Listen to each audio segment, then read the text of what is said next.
आज हम नाकामदार क्षेत्रवासी हमारे गुलाबबाड़ी फाटक पर जो रोड ओवरब्रिज अर्थात आरओबी जो बन रहा है उसके संबंध में एवं जो हमारे क्षेत्र की सारी सड़कें खराब पड़ी हैं उसके लिए हम आज माननीय कलेक्टर महोदय को ज्ञापन देने आए थे। उनको अभी ज्ञापन दिया गया है। अतः इस परंतु पिछले कुछ समय से जैसे कि जून में हमने भी ज्ञापन दिया था, उसके बाद से भी लगातार हमारे को संभागीय आयुक्त कलेक्टर महोदय पूर्व इवन आज के भी कलेक्टर महोदय से हमें सिर्फ आश्वासन मात्र मिल रहा है। किसी भी प्रकार की कोई कार्यवाही नहीं हुई है। हमने एक मांग और रखी थी कि गुलाबबाड़ी फाटक पर हमारे जो ट्रैफिक है उसको नियमित रूप से सुचारू रखा जाए, दोनों तरफ आने जाने की यातायात की व्यवस्था बनाई जाए। परंतु पिछले कुछ समय में ऐसा हुआ है कि कोन लगाए गए और थोड़े टाइम बाद वो कोन हटा दिए गए, जिससे साय के समय अर्थात शाम के समय ज़्यादा मुश्किल होती है, क्योंकि तब कोन नहीं रहने से दोनों तरफ का ट्रैफिक ब्लॉक हो जाता है और आने जाने की व्यवस्था मुश्किल हो जाती है। ये व्यवस्था तब और ज़्यादा बढ़ जाती है जब किसी भी प्रकार की एम्बुलेंस अथवा कोई इमरजेंसी सर्विस हो।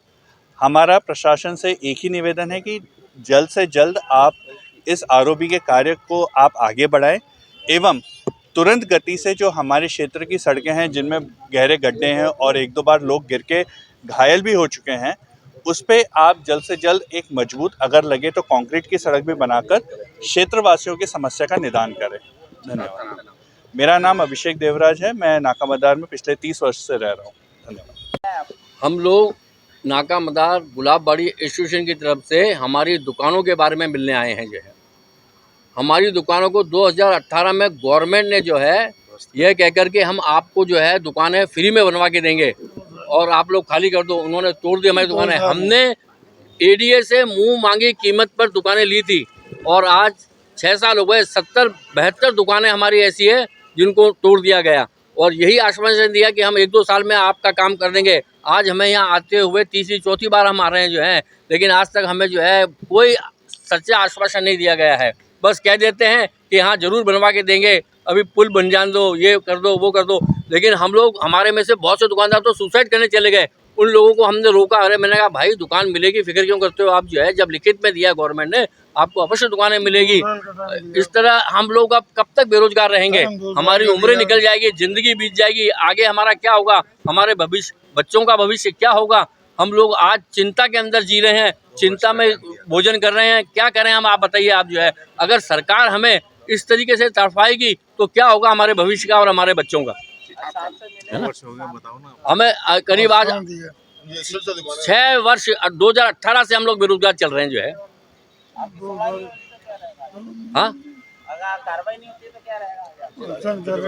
अनशन पे बैठ, हाँ आने वाले टाइम में अगर ये आश्वासन दे देते हैं तो ठीक है, नहीं तो हम लोग भूख हड़ताल पे बैठेंगे यहाँ पे आकर के जो है, आमरण अनशन पे जो है।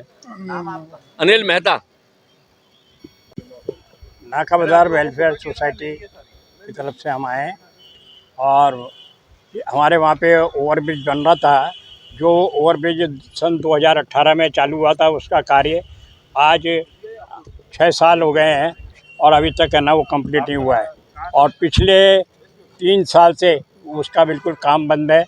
पिछली बार भी हम पूर्व जिलाधीश महोदया से मिले थे। उन्होंने कहा था कि हमने है ना सारा कार्य देखने के लिए गजेंद्र सिंह जी को नॉमिनेट कर रखा है। गजेंद्र सिंह जी से भी हम कई बार मिल चुके, उन्होंने भी सिर्फ आश्वासन दिया है। और वहाँ पे सड़क अभी इतनी ख़राब हो रखी है कि बड़े बड़े गड्ढे हो रखे हैं और वहाँ पे लाइट की व्यवस्था के लिए भी कहा गया था उनसे। लाइट के लिए भी उन्होंने कहा था कि सब बात हो गई है और लाइट यहाँ पे लग जाएगी, परंतु पिछले 3 महीने हो गए अभी तक उसमें भी लाइट की कोई व्यवस्था नहीं करी गई है। और वहाँ से स्कूल के जो बच्चे आते हैं आए दिन वहाँ पे दुर्घटनाग्रस्त होते हैं। उसके पुल के दूसरी साइड में जो गाड़ियाँ लुहार लोग बैठे हुए हैं उनके लिए भी हमने कहा था कि भाई दोनों भी चालू करो, तो वो भी अभी तक चालू नहीं हुए। उन्होंने आश्वासन दिया था कि हमारे लॉटरी निकाल दी गई है और लॉटरी में उनको अलॉट हो गए क्वार्टर्स और हम उनको जल्दी शिफ्ट कर देंगे, परंतु कोई कार्यवाही आज तक नहीं हुई है। वो ऐसे कैसे बैठे हैं और एक ही रोड से है ना दोनों तो आने और जाने का ट्रैफिक चलता है, जिससे कि बड़ी दिक्कत होती है। मैं राजेंद्र कुमार शिवर है, सीनियर सिटीजन सोसाइटी का सेक्रेटरी।